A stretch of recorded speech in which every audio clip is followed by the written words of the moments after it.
modusnya menawarkan pekerjaan, tetapi setelah sampai di negara lain tidak dipekerjakan sesuai dengan apa yang dijanjikan. Bahkan ada beberapa pekerja kita yang dijadikan pekerja seks komersial.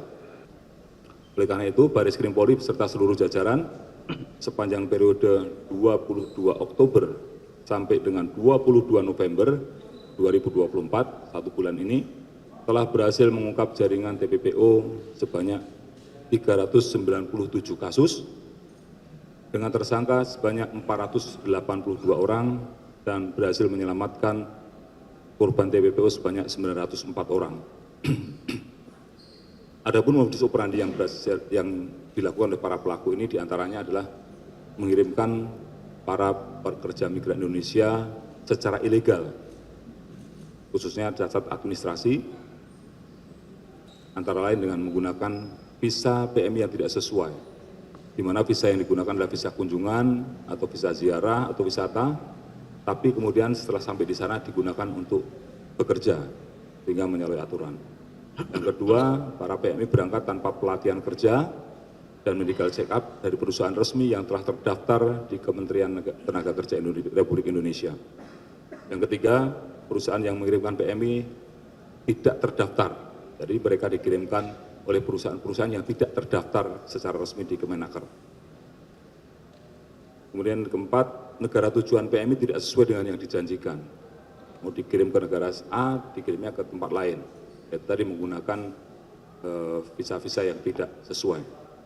Kemudian jalur pemberangkatan PMI dilakukan dengan tidak melalui jalur yang resmi atau mengulangi jalur-jalur tikus yang sering terjadi di wilayah-wilayah perbatasan.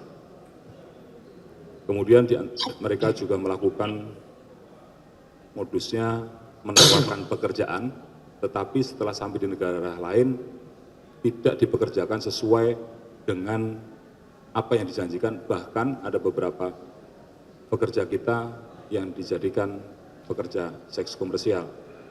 Namun di dalamnya mereka dipaksa untuk menandatangani surat perjanjian jaminan utang. Seolah-olah mereka punya utang yang harus dibayarkan apabila, dan mereka dipaksa untuk bekerja karena mereka harus membayar perjanjian utang tadi. Ini adalah modus untuk mengikat mereka supaya mereka tetap mau bekerja. Dan kedua, setelah sampai di luar, paspornya diambil dan berkas administrasi lainnya juga diambil, sehingga mereka tidak pegang apa-apa.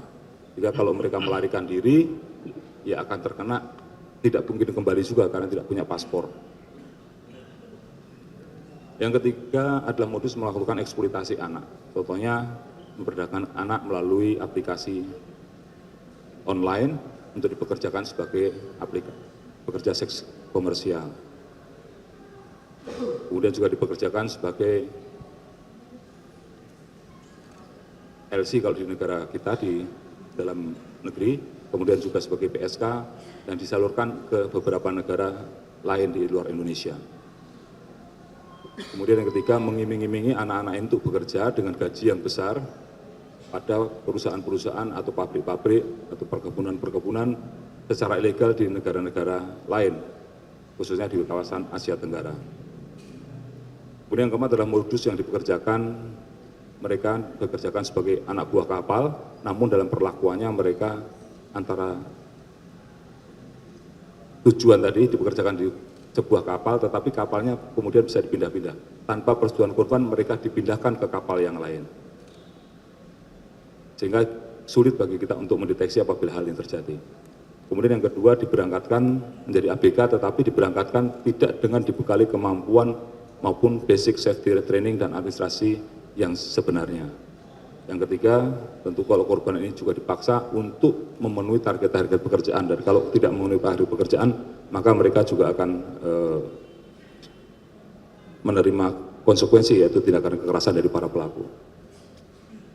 Terkait dengan apa yang sudah terjadi ini, dari sekian banyak pengungkapan yang telah kita lakukan tadi, para pelaku tersangka ini diduga akan kita jerat dengan Pasal 4 Undang-Undang Nomor 21 Tahun 2007 tentang pemberantasan tindak pidana perdagangan orang dengan ancaman pidana penjara paling singkat 3 tahun dan paling lama 15 tahun dan pidana denda paling sedikit 120 juta rupiah dan paling banyak 600 juta rupiah.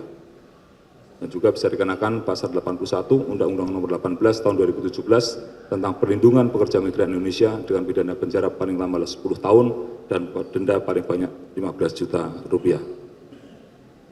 Sepanjang 1 bulan terakhir ini ada 3 Polda yang jumlah pengungkapannya cukup besar. Yang terbesar adalah Kepulauan Riau, Kalimantan Utara, dan Kalimantan Barat. Keberhasilan ini merupakan hasil kerja keras dan juga kolaborasi dengan rekan-rekan samping, dengan kementerian, lembaga samping. Kami tidak bisa bekerja sendirian karena dalam melakukan kegiatan pengungkapan ini tentu kita selalu bekerja sama dengan Kementerian P2MI, dengan teman-teman dari Kementerian Imigrasi dan Pemasyarakatan, dan juga dengan Kementerian Luar Negeri, khususnya dalam memberikan perlindungan kepada warga negara kita yang ada di luar negeri.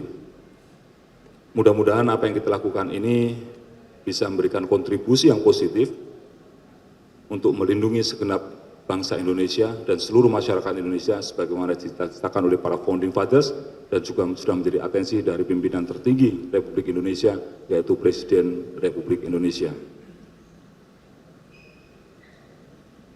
Oleh karena itu, ke depan tentu upaya-upaya kolaborasi, upaya-upaya untuk meningkatkan kerjasama, koordinasi ini akan terus diperkuat dan terus kita tingkatkan. Mungkin itu yang ingin saya sampaikan. Setelah ini mungkin dari Pak Karopenmas bisa menyambungkan dengan teman-teman kita yang ada di tempat lain. Terima kasih. Informasikan bahwa press conference ini terhubung dengan 34 Polda jajaran, tentunya via daring, dan kami persilakan kepada Bapak Kabareskrim Polri untuk menunjuk 3 Polda dan menjelaskan capaian program-program Astacita. Tentunya kami berikan kepada Bapak Kabareskrim. Terima kasih rekan-rekan sekalian, saya akan menunjuk Polda dan ini tolong diikuti melalui videotron yang ada agar bisa menyampaikan hasil-hasil pengungkapan yang telah dilakukan di masing-masing Polda. Yang pertama saya minta dari Polda, kita akan mengambil 3 Polda perbatasan. Yang pertama adalah dari Kalimantan Utara, silakan. Pak, kami sampaikan terkait dengan capaian pengungkapan tindak pidana perdagangan orang Satgas TPPO Polda Kalimantan Utara dan jajaran pada periode 22 Oktober sampai dengan 20 November 2024. Bahwa Polda Kaltara dan